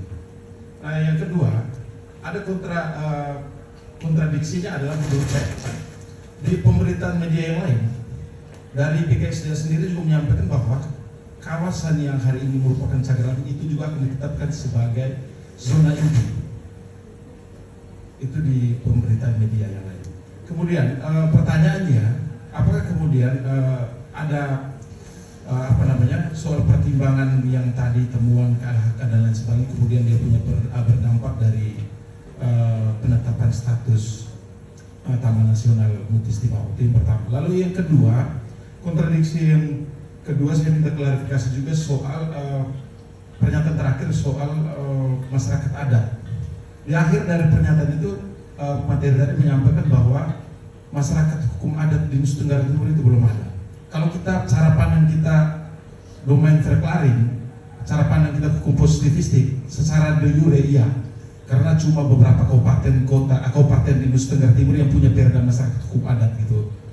Tapi kalau secara de facto, Nusa Tenggara Timur itu mayoritas itu adalah masyarakat adat gitu. Jadi nomenklaturnya kalau kita bicara soal perspektif HAM, indigenous people dan lain sebagainya, masyarakat adat itu juga menjadi salah satu subjek yang perlu diperhatikan untuk setiap pembangunan. Lalu yang saya mau sampaikan adalah jangan sampai narasi masyarakat adat yang sangat de jure tadi itu juga akan keluar ketika dalam zona pemanfaatan atau pemetaan tadi, bahwa akses atau zonasi seperti halnya yang hari terjadi di 2012 dan 2014 di Taman Nasional Komodo, perubahan status zona inti secara diam-diam oleh KLHK menjadi zona pemanfaatan yang tanpa ada konsultasi publik, itu juga berlaku di Mutis gitu, karena menganggap masyarakat adat Mutis itu bukan masyarakat hukum adat. Itu secara hukum itu belum ada perdanya dan lain sebagainya. Narasi keluar adalah narasi yuridis gitu, secara pandang hukum positif yang sudah pasti meminggirkan masyarakat adat di Nusa Tenggara Timur itu sendiri. Yang kedua, yang ketiga, mungkin menyambung dari Kalinda. Kalau bicara soal konteks negara itu bukan cuma pemerintah, Pak. Ada masyarakatnya di dalam.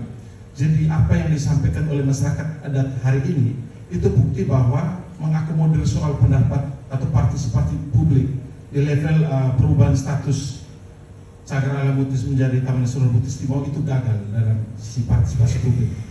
Itu sendiri. Terima kasih. Saya Chris Danilo.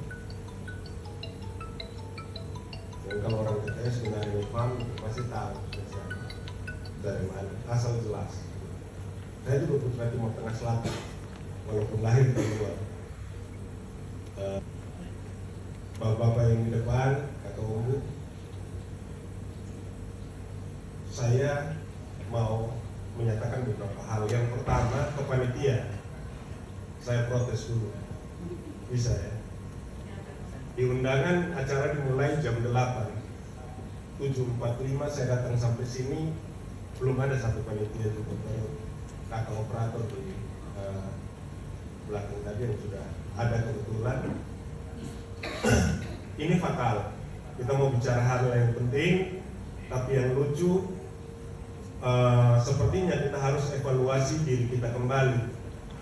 Berbicara tentang masyarakat, jangan kita menggebu-gebu, kita ribut, atau di media kita ngangkat tangan kiri, biasanya gitu aktivis. Tapi untuk tertib tertentu kita tidak lakukan. Minimal kita start dari waktu dulu lah. Kita bicara orang banyak, tapi kalau waktu kita tidak tertib terus bagaimana? Jam 8 lebih saya turun ke bawah tadi, mungkin ketemu dengan Bapak Nelson, teman lama juga di ini. Saya hello sedikit, terus baru kemudian naik kembali, saya terlambat. Satu lagi yang saya mau protes, saya mau ngomong. Tadi saya diajak masuk pada saat lagu Indonesia Raya. Saya hidup dari tahun 80-an. Saat Indonesia Raya dikumandangkan, minta maaf, aturan kami waktu itu adalah tidak bergerak, tetap di tempatku, menghargai, menghormati lagu kebangsaan. Saya tidak dalam paksaan apa-apa, karena mungkin saya termasuk yang tua di ruangan ini. Bagi saya, ketika menghargai, menghormati sesuatu, maka berarti betul-betul melakukannya tidak cuma dalam kata-kata, tapi perbuatan. Mutis bagi saya itu adalah ibu Timor. Enak, ayah. Nah, kalau kita bicara Mutis, saya sendiri belum pernah sampai di Mutis, walaupun saya di TTS. Terus terang, sampai kemarin baru sekitar bulan Juli, Agustus itu saya baru sampai di sekitar Patung Nasi. TTS ini maupun TTU dan lain-lain itu punya pemerintahan yang jelas, tapi sampai hari ini kita cuma bicara banyak hal yang kebohongan. Contoh yang paling dasar adalah sekitar tahun 2002, 2003, 2004, sekitar itu ada satu buku yang diterbitkan kerjasama dengan Universitas Kristen Satya Wacana berkaitan dengan 33 kecamatan di Timur Tengah Selatan.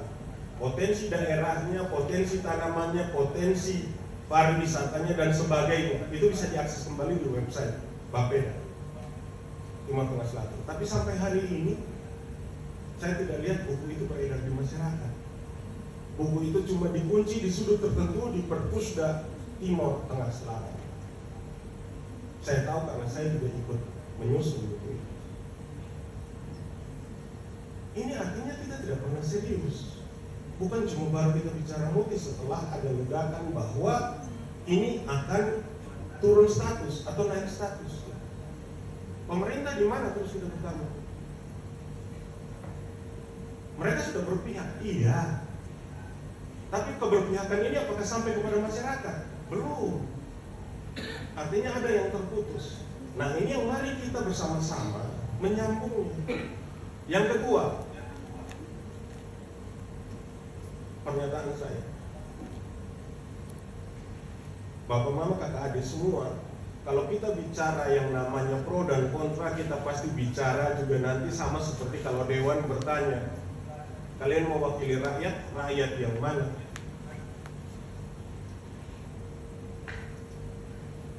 Ini pertanyaan evaluatif untuk kita semua. Rakyat yang saya wakili sebagai anggota Dewan, apakah sudah betul-betul menjadi rakyat Indonesia yang paham kewajiban dan haknya? Atau rakyat yang saya bawa namanya cuma sekedar saya klaim, minta maaf posisi kedua, saya orang lama juga.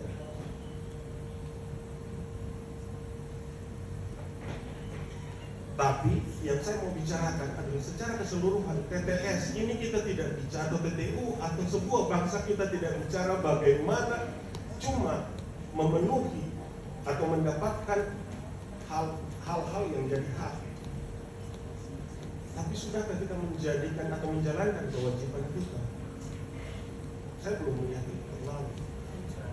Nah, bagi saya mau sekali lagi saya juga coba ini adalah kalau memang bisa ini juga berlangsung terus, ini juga berjalan terus sehingga nantinya masyarakat betul-betul paham dulu, baru sosialisasi itu terhenti dan kita lanjutkan dengan keputusan.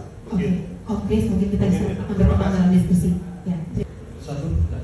Baik, terima kasih atas semua pertanyaannya, dan ini merupakan sebuah masukan, kritik yang sama-sama membuat kami juga harus hargai. Apa yang terjadi tidak ada yang sempurna di dunia, termasuk kami, bahkan pemerintah sekalipun tidak ada sempurna. Dan apa yang disampaikan oleh Pak Dion itu betul juga ya. Ini merupakan sebuah masukan bagus untuk kami. Saya ingin menjawab satu persatu dari semua pertanyaan, tetapi mungkin waktunya tidak akan cukup. Dari Bapak Kris, kami dari belakang dulu, ini masukan saran yang baik ya, dan proses sosialisasi, konsultasi, berbicara masyarakat itu kami akan lakukan terus gitu. Bahkan kunjungan Dewan DPRD TTU kemarin ke Dinas LHK itu juga menyarankan kepada dinas untuk bagaimana mendorong PKSD lebih meningkatkan komunikasi dengan masyarakat. Kemudian Kakak Jupen dari Wali kalau tidak salah ya, saya mungkin perlu klarifikasi beberapa hal ya. Jadi pertama, ketika saya sampaikan bahwa perlu sekali masyarakat itu masyarakat hukum adat itu ditetapkan secara formal. Kenapa? Karena tadi saya memaparkan ada 3 jenis status hutan. Gitu. Ketika ada hutan milik, ada hutan negara, ada hutan adat. Nah, ketika kita akan memperjuangkan keberadaan hukum adat, maka memperjuangkan hutan adat, maka terlebih dulu harus ada masyarakat hukum adat yang secara formal diakui oleh negara, ditetapkan melalui peraturan daerah. Jadi bukan berarti kita tidak menghargai, tidak menghormati masyarakat hukum adat yang sekarang ada. Tidak, kita sepakat. Bahkan Pak Wantoko, Kepala Bidang KSD Wilayah 1, beliau bertugas di Soe ya. Ketika kemarin melakukan sanksi kepada masyarakat yang nebang pohon di cagar alam, di hutan lindung, diutamakan kami bagaimana usir Oematan, melakukan sidang, kemudian menetapkan hukuman apa yang dibebankan. Apakah itu membunuh babi, ayam dan lain-lain itu, dan siapapun kami utamakan masyarakat hukum adat sebelum hukum formal kita tetapkan. Dan sekali lagi saya sampaikan, tidak pernah kami tidak menghargai hukum adat. Kami hargai. Dan ketika kita berbicara, apakah KSD sudah berbicara dengan masyarakat adat ya? Adik Linda mungkin sampaikan itu ya. Saya rasa masyarakat hukum adat yang ada di NTT ini kita bisa perdebatkan. Ketika kami berbicara dengan Kerajaan Molo misalnya, kami berbicara dengan Bapak Filus Omatan, itu dipertentangkan. Banyak sekali yang meragukan Bapak Filus Omatan itu tokoh adat Molo atau bukan. Meskipun sejak awal kami juga berkoordinasi, berbicara dengan misalnya Bapak Taufik Kusala, Bapak Abed Haikase, Bapak Tony Oematan, Daniel Oematan, Anton Oematan. Itu banyak juga usip-usip yang vetor-vetor yang kami datangi gitu kan. Tetapi ketika kita tidak ada satu peraturan daerah yang meresmikan seperti ketika kita DPR melantik presiden, Pak Prabowo resmi dijadikan presiden RI, itu ada keputusannya resmi. Nah, ketika peraturan daerah tentang masyarakat rumah adat tidak menjelaskan struktur adatnya siapa, peraturannya apa, wilayahnya apa, maka kita selalu akan ada jadi pertentangan. Kami sudah datang di Vetor Provinsi Utara dan vetor-vetor lain, tapi kita mungkin masih bisa berdebat, oh itu bukan vetor asli, ada vetor ini, ada vetor. Nah ini ya permasalahan kenapa kita harus memperjuangkan itu. Dan saya merasa ketika sebuah masyarakat mendapatkan legalitas, itu merupakan penghargaan yang penting gitu ya. Kemudian Kak Jupen, ketika tadi saya memaparkan, sebenarnya bukan kontradiktif, mungkin sudut pandangnya saja. Jadi saya tadi menceritakan terkait dengan ada audit dari KLHK gitu ya. Jadi dari Inspektorat Jenderal KLHK yang melihat ada ketidakkonsistenan antara fungsi cagar alam dengan manfaat yang sedang dilakukan. Itu salah satu titik masuk ketika kami harus melakukan evaluasi kesesuaian fungsi. Kemudian rekomendasinya apa? Kemudian ada usulan dan lain-lain. Itu sehingga langkah formalnya seperti itu. Kemudian yang berikut terkait dengan zona. Ya, jadi ada perdebatan KSDA akan menjadikan cagar alam yang sekarang cagar alam 12.000 hektar sebagai zona inti. Jadi teman-teman, terbitnya SK Menteri Kehutanan yang melakukan perubahan fungsi itu tidak hanya akan berhenti di situ. Besok setelah SK Taman Nasional ditetapkan seperti itu, langkah berikutnya kita akan melakukan penataan batas. Di dalam SK itu ada lampiran peta. Di atas kertas kita mendelineasi 78.780 hektar taman nasional itu di atas kertas. Besok lusa kita akan ada panitia tata batas yang nanti anggotanya juga dari pemerintah daerah, ada dinas-dinas, camat, gitu ya, yang duduk sama-sama di dalam kepanitiaan tata batas, menyepakati bagian mana yang dijadikan kawasan hutan, bagian mana yang dikeluarkan. Akan ada proses untuk melakukan inventarisasi hak pihak ketiga. Ada pemecahan batas sementara, kemudian ada pemecahan definitif gitu ya. Dan itu dilakukan secara terbuka dengan masyarakat gitu kan. Nah, ini penataan batas. Kemudian yang berikut kita akan melakukan studi, melakukan penelitian di mana aktivitas teman-teman saudara-saudara kita, orang tua kita, masyarakat adat dilakukan. Di bagian mana dalam kawasan, dan ini akan menjadi dasar pertimbangan bagian mana di dalam kawasan itu yang dijadikan zona inti, bagian mana yang di dalam kawasan dijadikan zona rimba, zona tradisional, zona religi, karena itu harus sesuai dengan kondisi sebenarnya. Dan tidak mungkin itu bisa kita lakukan tanpa ada dialog dengan masyarakat. Kakak Jupen, percayalah, tanpa ada perda penetapan masyarakat umum adat Molo, Miomapo, Ampuang, tanpa ada itu pun kami akan berkoordinasi, berbicara dengan mereka, karena mereka yang nanti akan menunjukkan bagian kawasan mana yang nanti akan dijadikan zona-zona yang kita sebutkan tadi. Ya.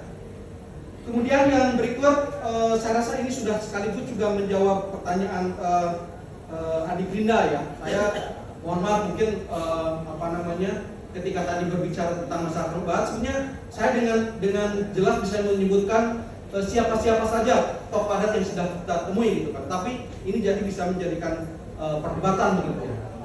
Kemudian yang berikut Kak Jumen sudah, kemudian Pak Agustinus Bau, saya sudah sebutkan tadi ketika tata batas sudah dilakukan, kemudian kita akan berdialog dengan masyarakat, bagian mana yang nanti sudah selama ini existing dijadikan pemanfaatan oleh masyarakat, itu yang akan kita gunakan sebagai dasar menetapkan zona. Setelah nanti ada studi, kita akan melakukan konsultasi publik. Oh, ini konsep zonanya seperti ini. Nanti akan dibicarakan, apakah kita sepakat? Setelah sepakat, baru kita lanjutkan usulkan ke pusat untuk ditetapkan sebagai SK zonasinya.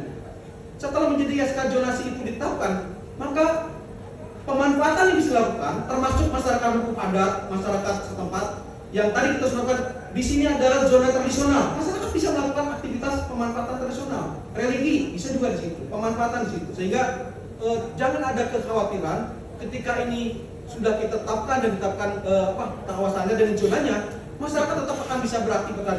Justru dengan menjadi taman nasional dan kita tetapkan zona-zonanya ini akan mengakomodasi, akan menjadi payung hukum, menjadi validitas kenapa orang bisa di situ sehingga tidak melanggar aturan lagi.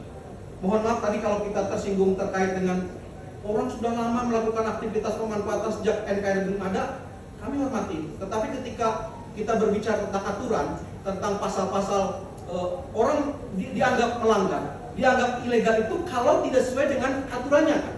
Misalnya di undang-undang itu, di undang-undang nomor 590, nomor 3 2024, setiap orang melakukan A, B, C, D. Ketika dia sudah melakukan hal yang dilarang, maka itu ilegal.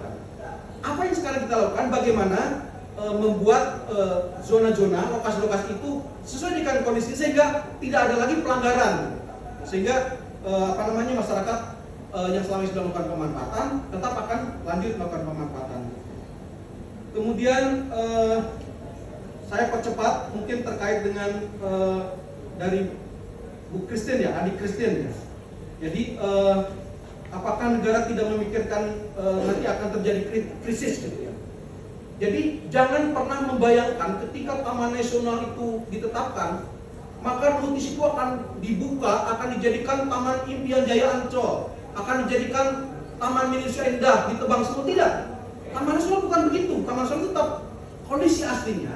Kemudian kalau kita sepakat ada hutan yang tetap dia harus difungsikan untuk penjaga kehidupan sebagai daerah resapan air, kita jaga itu, jadikan tetap resapan air dengan dijadikan zona inti. Nah kalau misalnya kita sepakat ingin mempertahankan itu jadi zona inti, kita akan bahas bersama-sama ketika melakukan pengaturan zona. Kemudian saya lanjut ke pertanyaan dari Pak Umbu ya. Jadi Pak Umbu bertanya nomor 1, siapa yang mengusulkan menjadi taman nasional? Oh ada. Nomor 1, lembaga atau pihak yang mengusulkan itu diatur secara tegas di dalam Peraturan Menteri Nomor 7 Tahun 2021 ya.